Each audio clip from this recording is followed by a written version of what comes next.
Dieu avant la fondation du monde.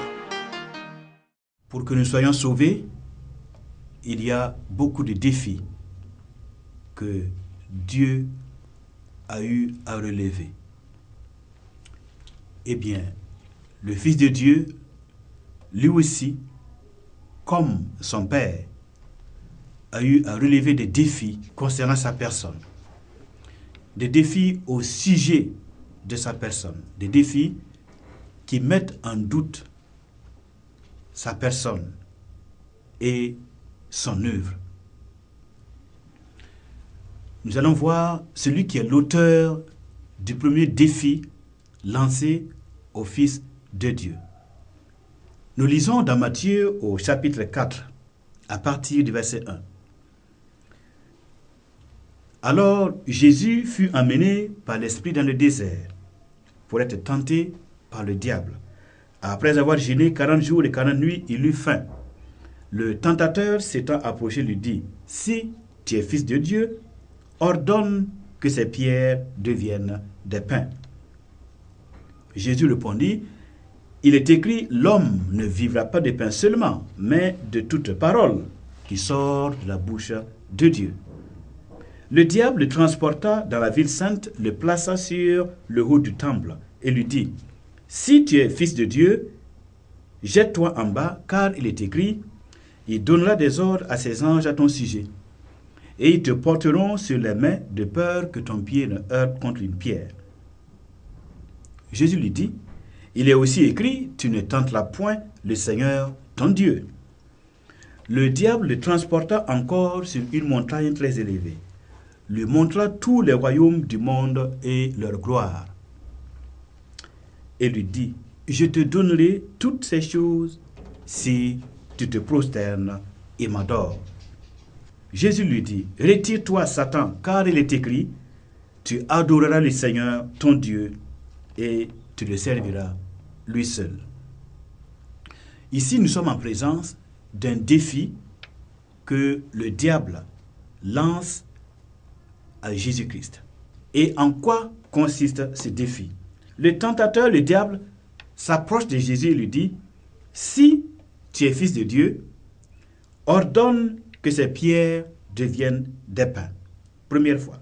Deuxième fois, « Si tu es fils de Dieu, jette-toi en bas, car il est écrit, il donnera des ordres à ses anges à ton sujet. » Donc, le défi que Satan lance à Jésus-Christ, c'est de prouver ou de démontrer qu'il est le Fils de Dieu.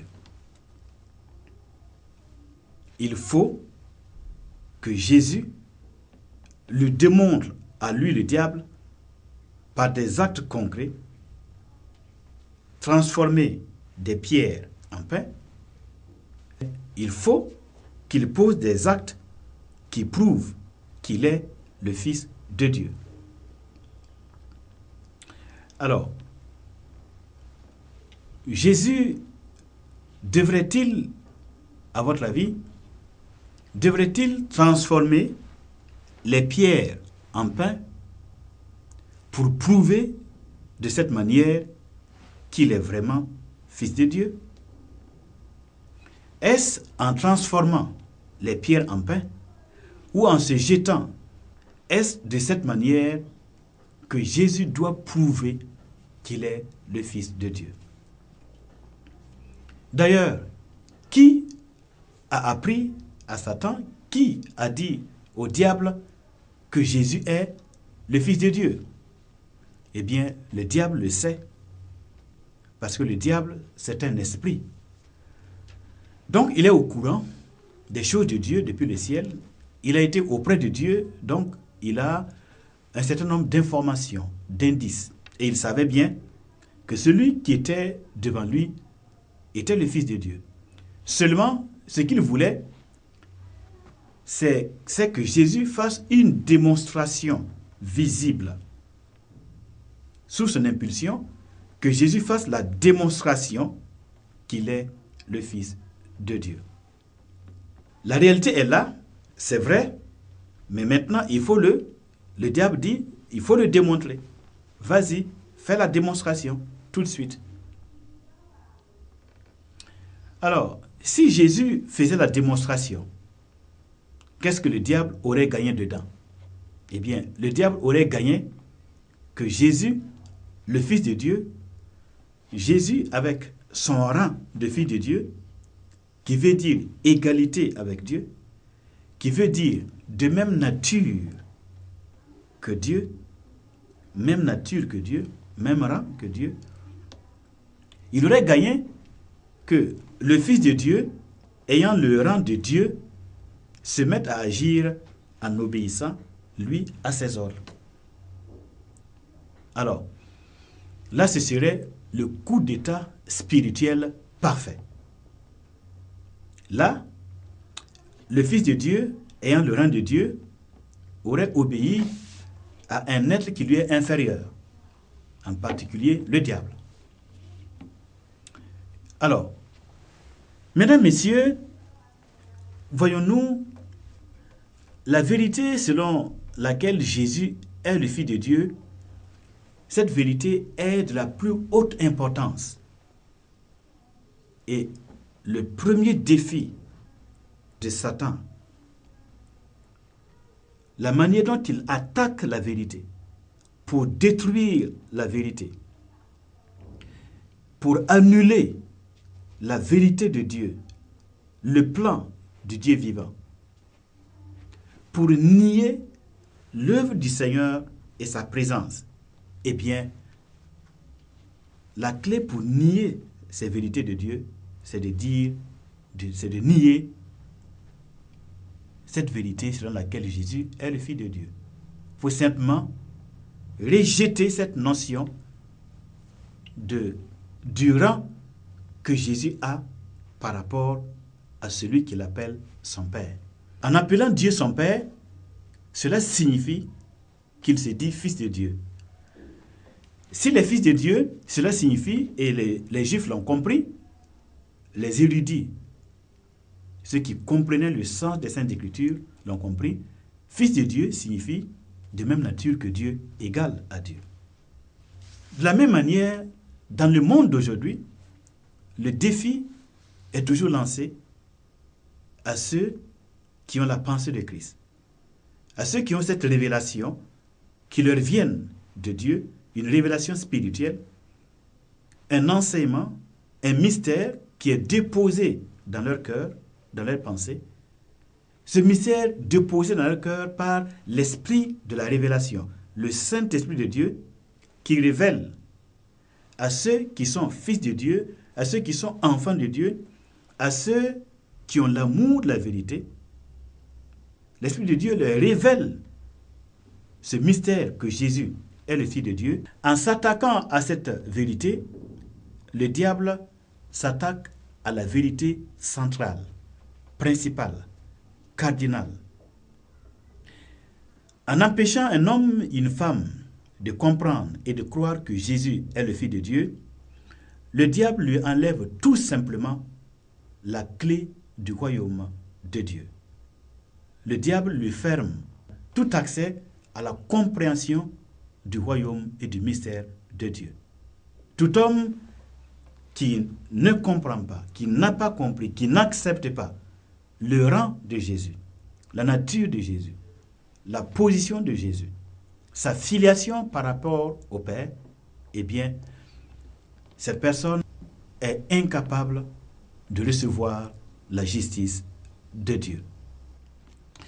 Il ne lui reste donc que d'aller dans les religions pour chercher des prophètes, pour chercher des médiateurs, pour chercher des savants, pour chercher des lois, des théories, des doctrines et des pratiques par lesquelles cette personne espère être agréable à Dieu, pour espérer un jour, si les bonnes œuvres sont plus nombreuses que les mauvaises, espérer de cette manière-là, au jour du jugement dernier, entrer dans le paradis de Dieu.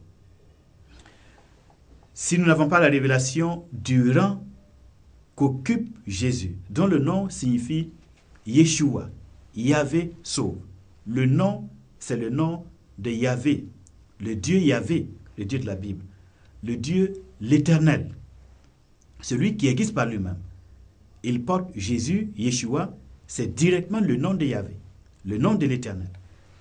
Si nous n'avons pas ce nom avec nous, si nous ne comprenons pas le sens, nous ne pouvons pas non plus comprendre le rang de Yahvé, de Yeshua, de Jésus. Comprenons pas son rang, eh bien, nous aurons besoin de chercher ailleurs quelques vérités pour nous satisfaire. Et c'est là où nous nous éloignons certainement de la source de la vie. La source de la vie, la source de la vérité, qui est le Christ, descendu du ciel pour faire non sa volonté, mais la volonté du Père, qui consiste à nous donner gratuitement la justice nécessaire pour entrer dans le royaume de Dieu. Mesdames, Messieurs, c'est un défi qui a été lancé à Jésus de prouver qu'il est le Fils de Dieu. Et aujourd'hui encore, des hommes et des femmes nous lancent et vous lancent et vont vous lancer ce défi. Ils vont s'attaquer à vos croyances, à votre foi, en niant tout simplement la vérité principale qui vous permet d'accéder à Dieu, en vous enlevant la clé de la connaissance qui est la filiation de Jésus et en vous laissant dans le vide, dans le vague, au gré de leur philosophie, au gré de leurs enseignements, au gré de leur fausse religion, des religions creuses qui n'apportent ni paix, ni joie, ni justice, ni connaissance réelle du seul vrai Dieu. Jean au chapitre 10, mesdames, messieurs, nous allons lire à partir du verset 31. Alors, il est écrit ceci. Les Juifs prirent de nouveau des pierres pour lapider Jésus. Jésus leur dit, « Je vous ai fait voir plusieurs bonnes œuvres venant de mon Père. Pour laquelle me lapidez-vous » Les Juifs lui dirent, « Ce n'est point pour une bonne œuvre que nous te lapidons, mais pour un blasphème. Et parce que toi, qui es un homme, tu te fais Dieu. » Alors, Jésus leur répondit, « N'est-il pas écrit dans votre loi, j'ai dit, vous êtes des dieux ?» Si elle a appelé Dieu ceux à qui la parole de Dieu a été adressée, et si l'écriture ne peut être anéantie, celui que le Père a sanctifié et envoyé dans le monde, vous lui dites, tu blasphèmes, et cela parce que j'ai dit, je suis le Fils de Dieu. Si je ne fais pas les œuvres de mon Père, ne me croyez pas. Mais si je les fais, quand même, vous ne me croyez point. Croyez à ces œuvres afin que vous sachiez et reconnaissiez que le Père est en moi et que je suis dans le Père. Là-dessus, ils cherchaient encore à le saisir, mais il s'échappa de leurs mains. Nous voyons qu'en plus de Satan qui a lancé le défi à Jésus de démontrer par des actes extraordinaires qu'il est le Fils de Dieu, les Juifs, les pharisiens, les sadducéens, les docteurs de la loi, ces hommes éminents de leur époque, ces hommes religieux, érudits, connaissant les Saintes Écritures, eh bien, ces hommes tellement attachés à la religion de leurs ancêtres, tellement zélés pour le Dieu de leur Père, ces hommes lancent de nouveau le même défi que le diable a lancé à Jésus. Il lance le défi de prouver qu'il est le Fils de Dieu. Alors, il faut prouver que tu es le Fils de Dieu. Et le Seigneur Jésus leur dit, mais j'ai agi, j'ai posé des actes concrets. C'est au travers de mes actes que vous pouvez vous rendre compte si ce que j'ai dit de moi-même est vrai ou faux. J'ai fait de bonnes œuvres. J'ai chassé des démons. J'ai guéri des malades au milieu de vous. J'ai ressuscité des morts. Alors, parmi toutes ces œuvres que j'ai fait voir, tous ces miracles que j'ai accomplis, quel est le miracle qui nie ce que j'ai dit que je suis à vos yeux? Lequel des miracles ne prouve-t-il pas que je suis vraiment fils de Dieu, étant donné que je suis capable de ressusciter quelqu'un d'entre les morts, ne comprenez-vous pas par ceci que j'ai le pouvoir sur la mort et que je suis celui qui ressuscite les morts aujourd'hui et dont la voix plus tard, dans les derniers temps, va ressusciter tous ceux qui sont morts et qui sont dans leur tombeau? Ne comprenez-vous pas que ce que je fais aujourd'hui, les actes que je pose, mais ce sont des actes même que Dieu pose. C'est des actes de Dieu, c'est des actes divins. Ressusciter quelqu'un des morts n'est pas un acte humain. Une fois qu'on est mort, aucun homme ne peut ressusciter un mort et aucun homme n'a jamais ressuscité un mort. Il y a des actes que les hommes ne peuvent pas poser. Mais Jésus, en posant ces actes, prouve qu'il n'est pas seulement un homme, il est plus qu'un homme. Et on devrait donc le chercher son rang, non pas parmi les hommes, non pas en disant qu'il est prophète comme les autres, mais on doit chercher son rang au-dessus de tous les prophètes. Quand Jésus, il chasse les démons, il prouve par là qu'il n'est pas du royaume des démons. Donc, il n'est pas sous le pouvoir de Satan, parce que l'esprit suprême, enfin, je vais dire, l'esprit supérieur qui dirige les démons, les mauvais esprits, les anges déchus, mais c'est le diable, c'est Satan, le serpent ancien, le dragon. Mais Jésus, en chassant les esprits qui sont sous l'autorité de Satan, il montre par là que lui-même n'est pas dans ce royaume satanique et qui n'est pas soumis à Satan. Il ne relève pas de la domination et de la hiérarchie satanique. Au contraire, Jésus a le pouvoir de détruire Satan et son royaume. Il est venu pour détruire les œuvres de Satan et le royaume de Satan. Il est venu pour bloquer l'activité des esprits au service de Satan dans le monde. Ces esprits qui agissent dans le corps, dans l'esprit et dans l'âme des hommes créés à l'image du Dieu créateur que Jésus veut sauver. Alors, donc c'est ainsi. Aucun homme ne peut chasser un ange, un esprit, un mauvais esprit, un démon. Aucun n'a l'autorité de chasser le diable. Mais Jésus, en tant qu'homme, avait le pouvoir de chasser les démons et de chasser les diables. Quand il a dit à Satan, retire-toi, le diable est parti. Il est obligé de partir. Parce que Jésus a ordonné de partir. Il a chassé par sa parole. Lequel des hommes est capable de faire cela? Lequel des prophètes a de l'autorité sur le diable? Lequel des prophètes a l'autorité sur les démons? Les esprits impurs? Au contraire, dans beaucoup de religions, eh bien, les esprits sont invoqués et envoyés pour agir, pour faire ceci, pour faire cela, au compte de ceux qui les ont invoqués durant des nuits entières. Mesdames, Messieurs, les actes de Jésus, lorsqu'il chasse les démons, lorsqu'il guérit les malades, prouvent qu'il est réellement le Fils de Dieu. Alors, la maladie est une œuvre de Satan. Elle a été introduite dans le monde suite au péché. Et la maladie est l'expression du pouvoir de destruction de Satan. C'est l'œuvre de la mort. Or, la mort est le pouvoir de Satan. Mais Jésus, il détruit le pouvoir de la mort, il détruit la maladie, il guérit le malade. Celui qui ne devrait pas mourir avant son temps, Jésus-Christ, par sa parole, envoie la guérison dans son corps. Donc nous voyons que Jésus, il pose des actes qu'aucun homme ne peut poser. Guérir quelqu'un par la parole. On pourrait penser que c'est une simple parole, mais c'est la parole toute puissante du Dieu vivant.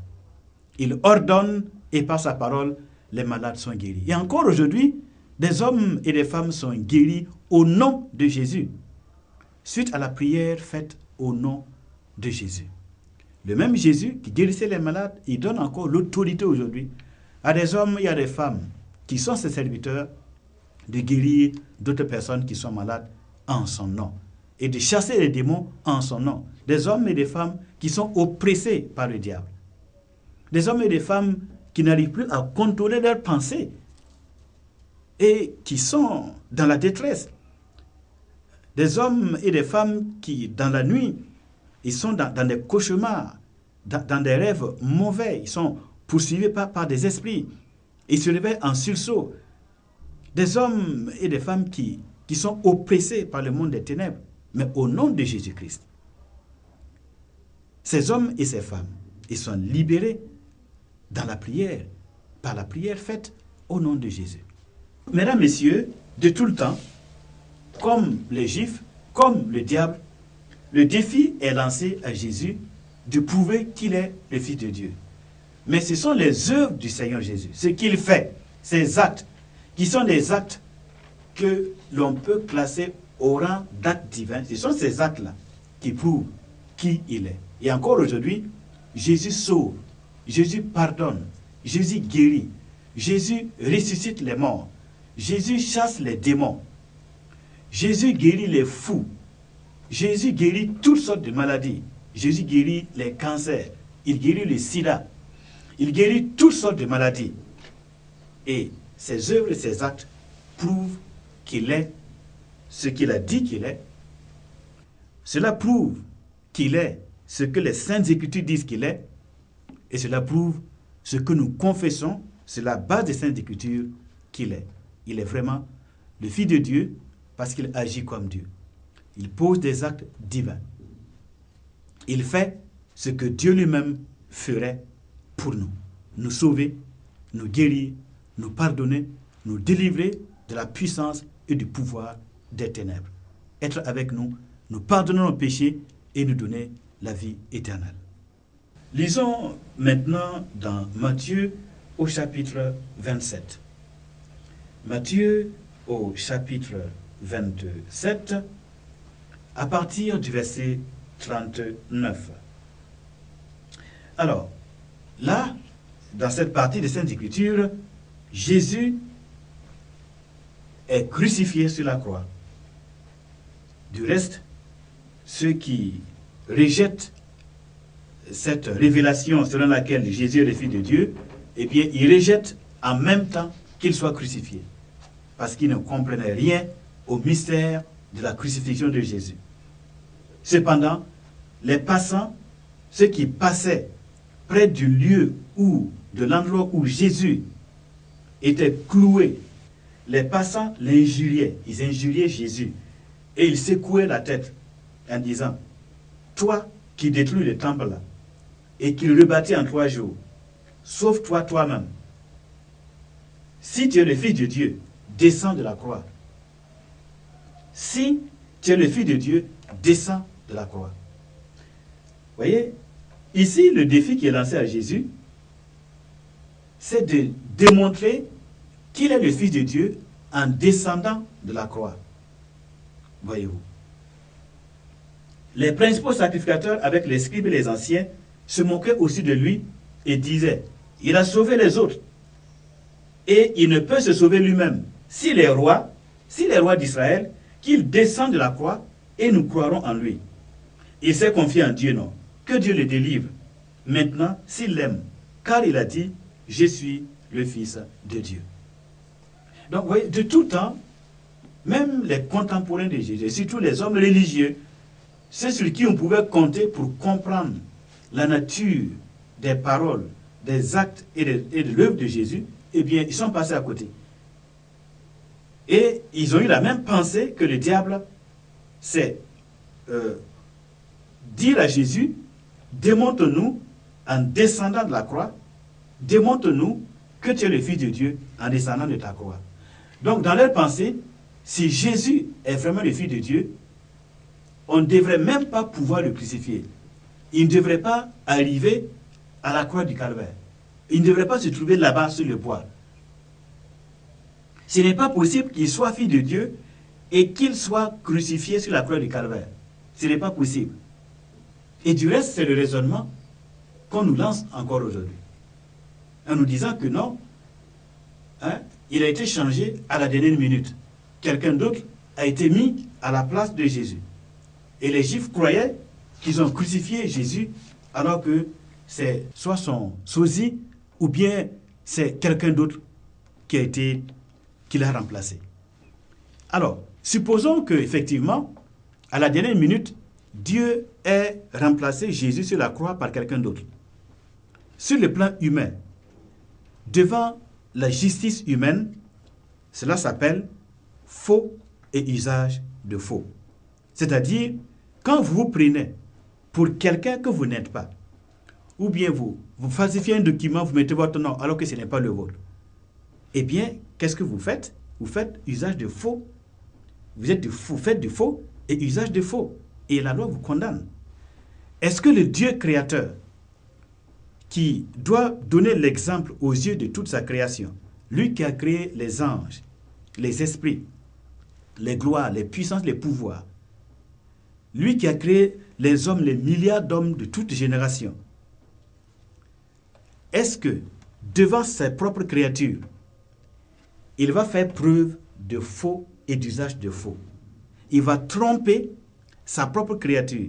Il va donner le mauvais exemple d'un Dieu supposé être juste et véritable et véridique. Il va nous tromper, nous laisser croire que c'est Jésus qui a été crucifié, cloué, mais en réalité, il sait qu'il nous a trompés, c'est quelqu'un d'autre qui l'a mis à la place. Est-ce qu'il est de la nature de Dieu, de ce Dieu qui est digne de faire usage de faux devant ses propres créatures? Non, mesdames, messieurs. Voyez, les gens ont dit non. S'il est le Fils de Dieu, il faut qu'il descende pour prouver qu'il est le Fils de Dieu. S'il est le Fils de Dieu, il ne doit pas être crucifié.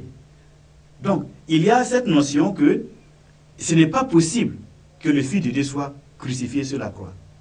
Et cependant, la Bible dit, vous avez raison. La crucifixion de Jésus, la mort de Jésus sur la croix est un scandale, même pour les Juifs. Ils n'y ont rien compris, puisque c'est eux qui l'ont crucifié. C'est eux qui ont demandé à Pilate de libérer Barnabas et de crucifier Jésus. C'est eux qui ont demandé à Pilate. Pilate n'était même pas d'avis. Donc ils n'y ont rien compris. La croix, la mort de Jésus est un scandale pour les Juifs. En plus, la mort de Jésus est une folie pour les païens. Donc pour les non-juifs, c'est une folie inconcevable. Et les Juifs, c'est un scandale. Hein? C'est eux qui disent, mais il s'est confié en Dieu. S'il est vraiment fils de Dieu et que Dieu l'aime, il n'a qu'à descendre la croix. Fallait-il que Jésus descende la croix pour le prouver?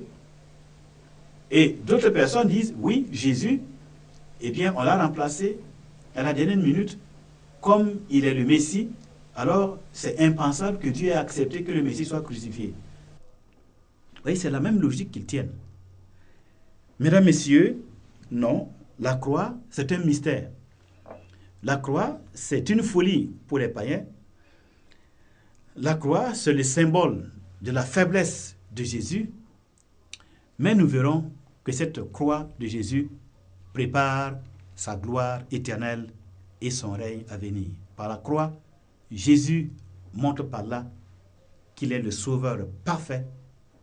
Il est le bon berger qui donne sa vie pour ses brebis. Car 3 jours après sa mort, pour prouver à ceux qui voulaient des preuves et pour nous prouver, à vous et à moi, qu'il est vraiment celui qu'il a dit qu'il est, celui que les Écritures, la Bible dit qu'il est, eh bien, pour prouver qu'il est ce que nous disons qu'il est, il est sorti vivant du tombeau. Et Jésus est vivant aujourd'hui. Jésus, l'agneau de Dieu, immolé avant la fondation